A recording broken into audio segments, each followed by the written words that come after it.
एक बढ़िया भाई आपको चीज बताता हूँ ना, बहुत ही शानदार चीज है। ये कॉन्सेप्ट को समझ लिया ना आपने तो जिंदगी में ट्रेडिंग के अंदर आपको बहुत बदलाव हो जाएगा। क्या कॉन्सेप्ट है, ध्यान से सुनिएगा।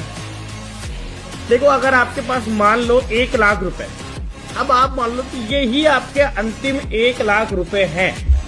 अब अगर ये आपने जीरो कर लिए तो भाई यहाँ पे आपकी ट्रेडिंग जर्नी खत्म।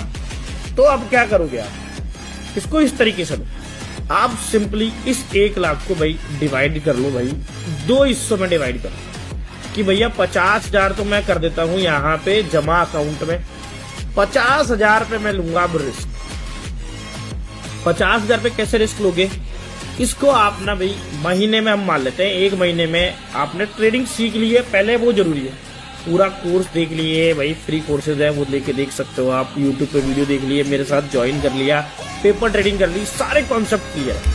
अब 50,000 पे मैंने रिस्क ले रहा हूँ चालू कर, 50,000 को क्या करूँ 20 हिस्सों में डिवाइड करूँ।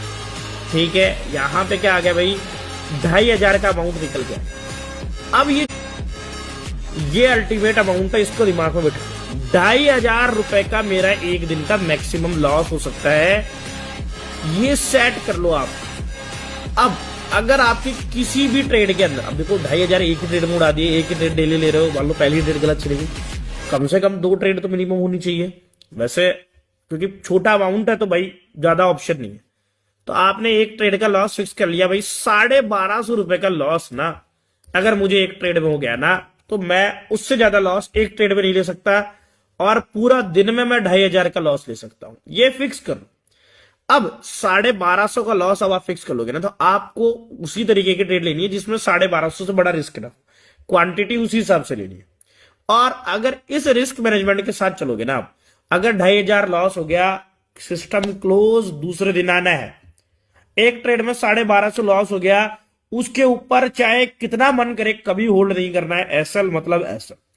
ये चीज कर लो भाई, इसी को कैपिटल मैनेजमेंट कहते हैं, आसान भाषा में आपको समझ में आ गया होगा। ये कर लोगे, चीजें सेट है आपकी, पूरा कैपिटल मैनेजमेंट शॉर्ट है।